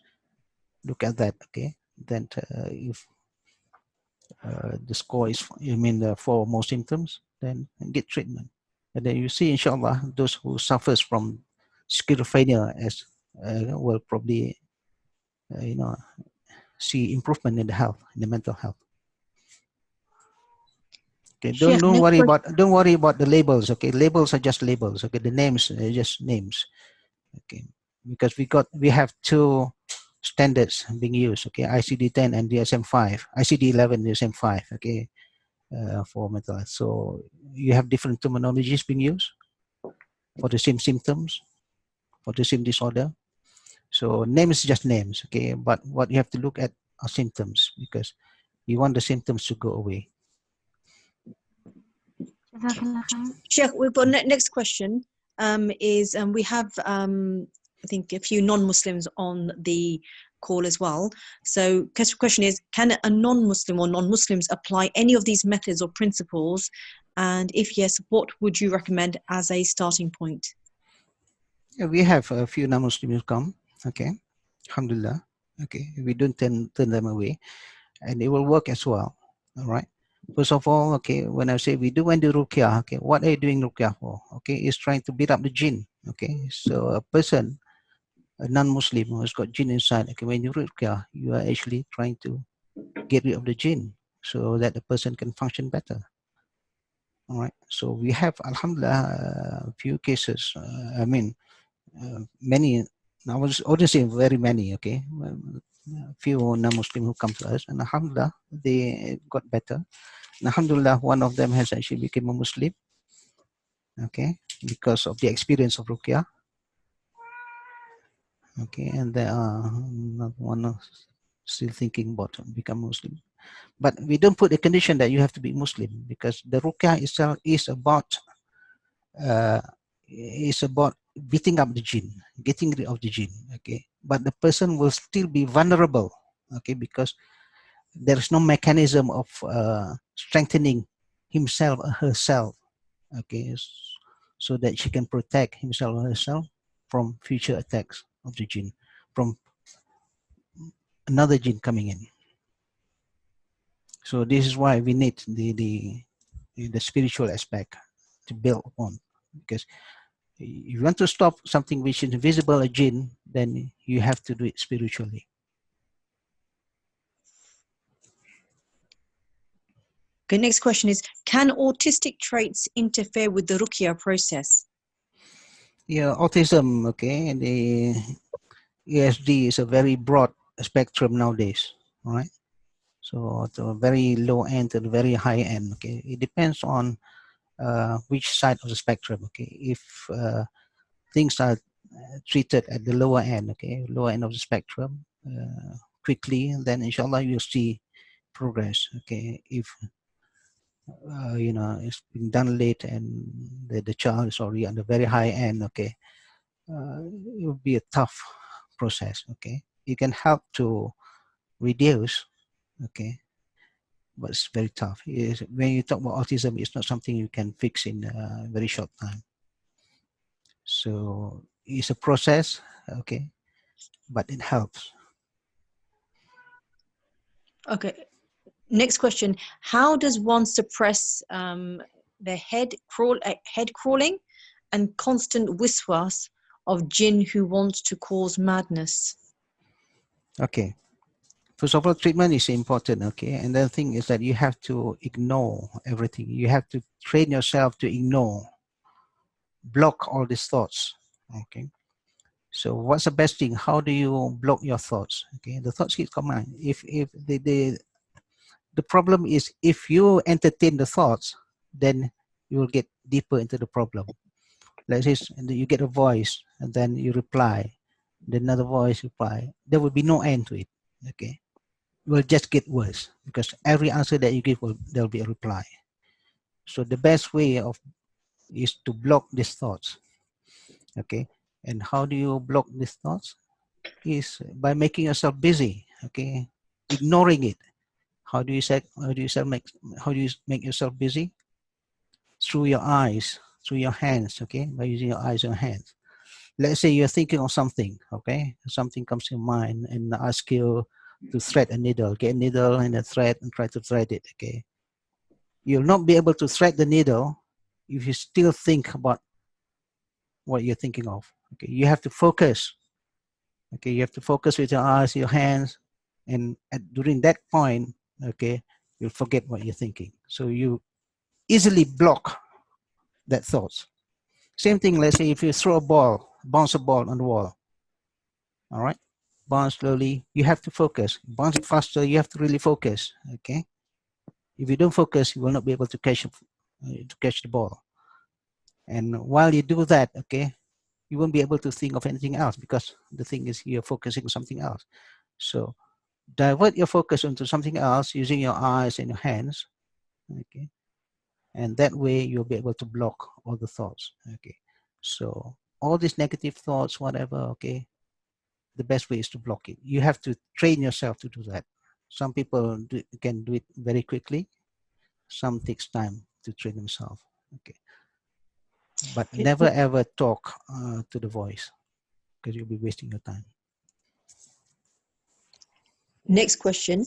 If it is impossible to locate the seher and destroy it, and during the ruqyah the jinn refuses to leave until you find the seher, what do you advise? As I've said, the definition, you've got to start with the definition, okay? What is sihr? Okay, people think sihr is an object, okay? I say sihr is a contract. And the object, the sihr object, okay, the contract is an object of the sihr, okay? The agreement, okay? But sihr itself, you talk about sihr, is a contract. A lot of jinn will try to play on that, okay? They'll say that I will not go until, you know, this sihr is gone, whatever, okay? But the jinn are liars, okay? So as I said, okay, if treat the jinn as a mercenary, okay, beat up the jinn, cripple the jinn, keep on fighting, okay, read the Quran, burn the jinn, okay. The jinn gets weaker, okay, and there will come a time when the jinn just couldn't bear it, okay. It has got to choose whether it will die inside or leave. Then we'll have to leave. So a jinn who doesn't want to go, you have to force it out. Okay, and you have to be consistent with it. Okay, so forget about sihr. Okay, if you kill the jinn, then sihr is gone. It means nothing. If mercenary is dead, okay, the contract means nothing. Okay, next question. How do you measure whether the jinn is weaker or stronger? Through the symptoms. And what can you do to get stronger against any jinn? Okay, through the symptoms, all right? So you assess yourself through symptoms, okay? Let's say, I've said just now, okay, how do you assess? Okay, there's three ways. The symptoms, okay, you can look at the frequency of the symptoms. Okay, let's say you have a headache, okay, you have a headache every day. And then after treatment, the headache drops down from every day to every 2 days. And then just once every week, and once a month, and after that it's gone, okay? So you know that you're getting better. Or the intensity of the headache is, let's say you start with a very, very intense headache, and after treatment, after recitation, your process of recovery, the intensity becomes less and less and less, okay? So you know you are on the path of recovery until all these symptoms goes, okay? If you've got 5 symptoms, let's say you've got bad dreams every night, and then you've got headaches every day, and then just let's say there's these 2, and then after treatment, your bad dreams are gone. So that's one gone. So you know that you're getting better, okay? So self-assessment is through looking back at the symptoms, all right? If the symptoms goes down in magnitude or in frequency or in number, then you know that you're getting better. And you don't lie about the symptoms, okay? You assess yourself. It's better than getting somebody else to assess you, because you know you don't lie about your symptoms. You can say, I don't have a headache, but you have, okay? So you know where you stand. Next question. If a person has been affected by magic, but the ruqyah shows no negative signs that the person is afflicted, and that person has been advised to burn oils, wood, and lots of other different kinds of items, will that process work to break the magic and get rid of the jinn? Well, if you go to Ruqyah, nothing happens, okay? It can be because the jinn is strong enough, you're able to withstand the Ruqyah, or because the jinn fled before the Ruqyah, okay? Or it doesn't mean that it's not something which is conclusive, okay? What you have to look is at the symptoms, okay? If somebody says that you've got magic, okay, how does it affect you? Somebody can say you've got magic, okay? It doesn't affect me. I function normally. I'm productive, whatever, okay? So just ignore whatever people say to you, okay? So Okay, next again, question. yeah. Sorry, Sheikh. Yeah, okay. So you know, okay, if anybody can say anything, okay, but if it doesn't affect you, then you just ignore, okay? The person is lying. How does he know? Okay, next. What's the best method to get rid of a jinn who is in love with you? Okay. The best method, okay. I think one of the things is that normally we find it the negotiation, okay. Education of the jinn is important. All right. You have to tell the jinn, okay, especially in Surah Al-Rum, verse, Surah Al-Rum, verse 20, okay. وَمِنْ آيَاتِهِ أَنْ خَلَقَكُم مِّنْ أَنفُسِكُمْ, sorry. وَمِنْ آيَاتِهِ أَنْ خَلَقَكُم مِّنْ أَنفُسِكُمْ أَزْوَاجًا لِتَسْكُنُوا إِلَيْهَا, okay. It's about Allah says that we have created you, okay, from different species, okay, so that you can have spouses from your own kind. All right. So the jinn is of a different kind from human, okay. It can try to be in love with a human, but will not get the happiness. It will not get the mercy of Allah, okay. So a lot of the cases, successful cases we have seen is through education, okay, of the jinn, that it can never ever find love, okay, by marrying or by sticking on to a human, because Allah says so. All right. So you can try to love the human, but the human will not love the jinn. Okay. Love is about reciprocal. You love somebody, you want somebody else to love you back. Okay. So there's no point to say you want to love somebody and the person doesn't love you. Okay, you'll be wasting your time. Okay. So you have to educate the jinn. Okay. Just a waste of time being in the body, because the jinn will not be loved by the person, and that person must be consistent in that. Okay, must show that I'm not going to love you, I'm not going to entertain you, I'm not going to talk to you. You ignore, I'm going to kill you. As long as you're in here, I'm going to kill you. Okay, so that's how I think the best approach. But it's through education. You have to tell the jinn, okay, the fact that okay, you can never ever gain happiness, okay, because people love to get happiness. Okay, you love somebody so that you can be happy, but if you try to love somebody who doesn't love you back, okay, you will not get happiness. You will, it's the opposite. So just treat the jinn as human, and in terms of the thinking, okay, then inshallah you will get that. We have, alhamdulillah, okay, many cases as well. It's just through talking to the jinn, educating the jinn, okay, what's better for a jinn, okay, the future of the jinn. Because everybody, okay, the jinn is like human, okay, we want to progress, okay. So if you can tell the jinn, you can convince the jinn that it is better outside the body and marrying its own kind and be happy and getting the blessings of Allah, okay, then it will go, rather than trying to force it. So that's why I think in the second stage of the diagnosis, you try to narrow down, okay, why is the jinn out there? You might be able to sometimes narrow down that the jinn is in there because it loves the person. Okay, next question. I see PISANG therapy religion specific.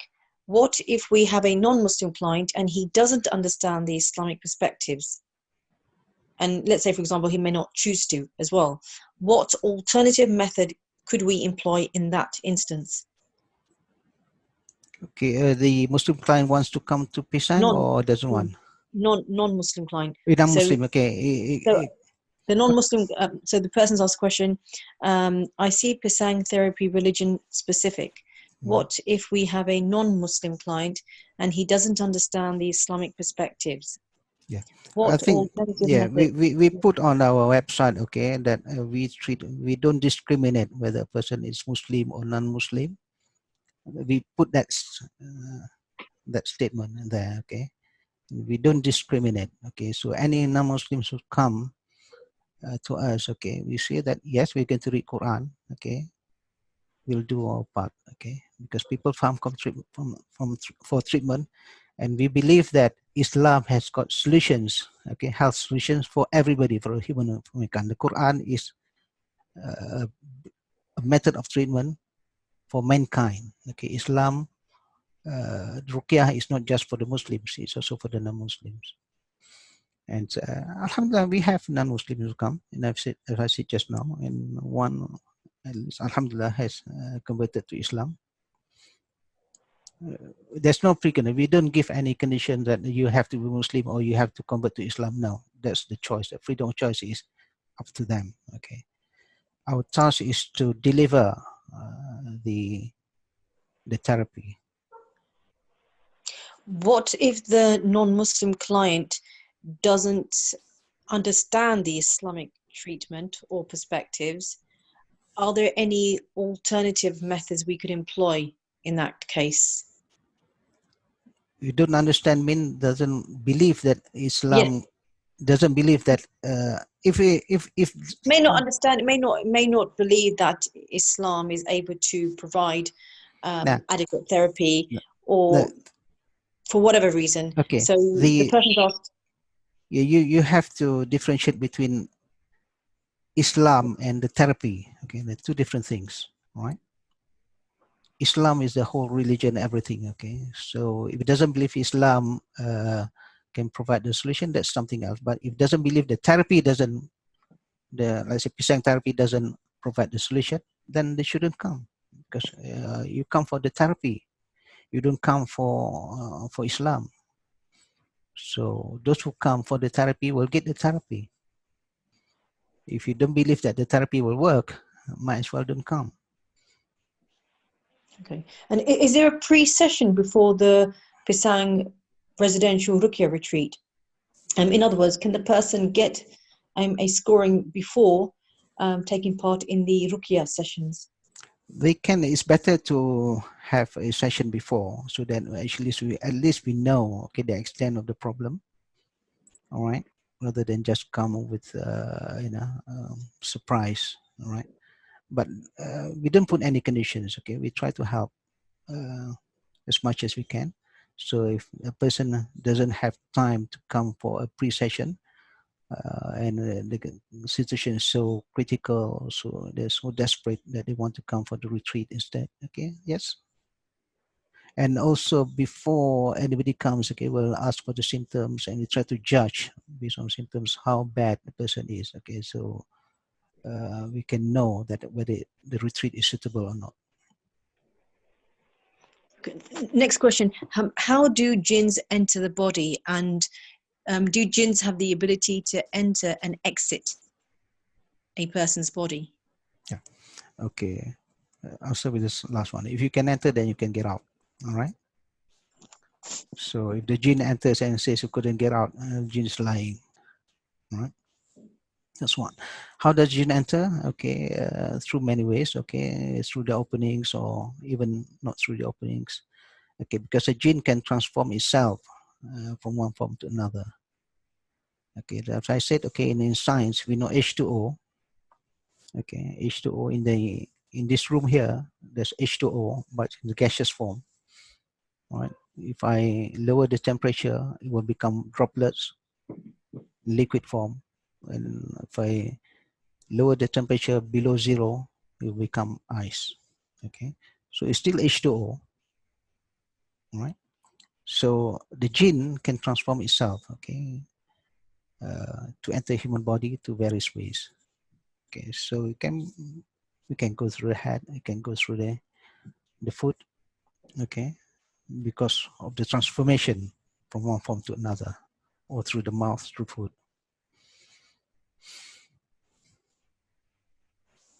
Okay, just two final questions, Sheikh. Are your methods based on the Quran and Sunnah, and have the scholars approved it? Okay, when we talk about treatment, okay, the correct term to use is Sharia compliant. Okay, when you say Sharia compliant, mean it doesn't go against the Sharia. In Islam, okay, the source of all rulings is mubah, is permissible. Okay, if it's not, if there's nothing which says haram, then it's permissible.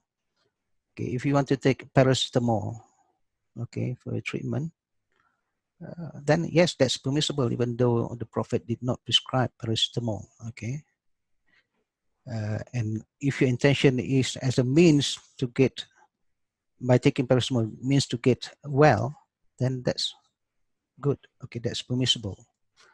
But if your intention, let's say you believe that taking paracetamol, and that paracetamol is the thing that cures you, then you have a problem with that.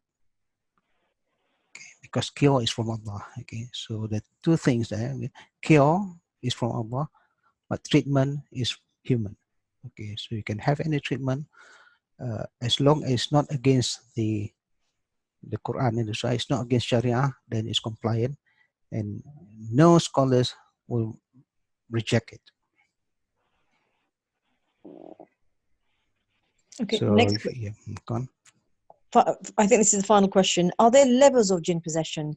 So, for example, you may have one individual who may present with mild symptoms of depression or an aversion to Islamic Yes. practices. Yes, there are different severities of jinn possession. Okay, first of all, stronger jinn or many jinns. Okay, but if you look at another thing, is that how does the jinn affect you mentally, right? Okay, some jinn possession, okay, you know there's something wrong with you. You're aware of there's something wrong. You're still conscious. You get these whispers. You get this something talking. So, okay, that's one level. And another level is where you get possessed and you don't realize that you get possessed. Okay, you just lost the time. Okay, you just lost that time. Okay, but everybody else can see that you have been possessed. Everybody else can see that it's not you because you act weirdly. Psychosis, for example, again, this sort of thing. Okay, you don't remember, you don't recall doing crazy things. Put that word. I don't want to say the word crazy. Okay, but people, that's a term normally people use. But you don't recall that. So that's another level of severity. Okay, but everybody else can see that, and there's another level. Okay, which is even worse. All right. You appear to be normal. Everybody else see you as normal, but you're actually possessed. All right. So, for example, okay, you leave the office at 4 o'clock or 5 o'clock, you see, okay, and then you don't even recall what happened until 9 o'clock when you're back at home. Okay, during that period, you've been going everywhere else, and people see you normal. All right, and that's a different level of severity, and we have seen that cases. Okay, we've seen 2 people who like that. Okay, alhamdulillah, okay, and they're better now, they're functioning. Okay, so severity, you can measure that. Okay, how much the jinn has control over your brain, okay, to block off your mind. So yeah, is it Yeah. the question they have asked is whether you recall or not what you have been doing, okay, to check the authority. I have one last question. I've got 2 questions in the chat box, and these people have been quite patient. So please, can I just go in first? They presented their questions quite early on, so I just need to read these, and you could go ahead, brother. I'll combine this in one question. How do you get rid of specific jinns, such as a snake jinn? And how do we eliminate symptoms of an inability to focus, headaches, etc.? So what was the second question again? How do we eliminate symptoms of one's inability to focus, get headaches, etc.? And how do you get rid of specific jinns, such as a snake jinn? Well, how do you get rid of specific jinn? Doesn't matter what jinn is, a snake or whatever. Okay, it doesn't matter, because if you read the Quran through Ruqyah, okay, it will have an impact on the jinn. Okay, it will weaken the jinn. So regardless whether it's a snake or whatever form, okay, will still get affected by the Quran. Okay, so focus more on the recitation rather than the type of jinn. Okay, and then the symptoms of headache, whatever. Okay, it's to treatment. You have to look at what causes a headache. Okay, it can be the jinn, or it can be a combination of jinn and other thing as well. Okay, so the jinn can cause problems. And then physically you might have this headache. Okay, so it can be a combination because of the jinn. Okay, so you have to address everything in a holistic manner.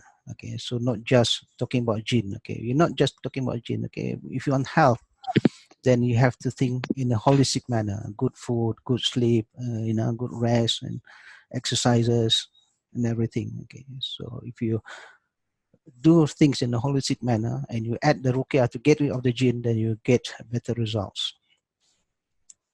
So at the start, Sheikh, during a Ruqyah session, or at the start of a Ruqyah session, should the individual make their intention to kill or burn the jinn if they refuse to leave? Well, okay, the jinn has got no right to be inside the human body. Okay, they are transgressing against Allah's law. Okay, Allah's command. Okay, that Allah said jinn must not enter human body. Okay, so the aim of treatment is to get rid of jinn. Okay, if the jinn goes out easily, then alhamdulillah. Okay, because there are jinn who go out, jinn who just come in for just mess around. Okay, then they will go out. Okay, easily, because they know that it's wrong. But the jinns who came in for a specific purpose will not want to get in. Okay, so you have to fight. Okay, so this is not about just advice. It's just like if outside you see somebody doing a crime, you can tell the, hey guy, get lost, don't do this. Some people will just go away, and then not do it. Some will fight you back. Okay, so you must be able to fight back. Okay, so if you want to win, okay, you must be prepared to fight back. You must be consistent. You must have that determination, and with that determination, because you have got the strongest weapon, the better weapon, the best weapon, then inshallah you will win. Okay. Brother, would you like to ask your question? Sure. So looking at the symptom list, if you haven't experienced any of these symptoms, right, but you've experienced crawling in your head, in your feet, up to the legs, is that a sign of evil eye?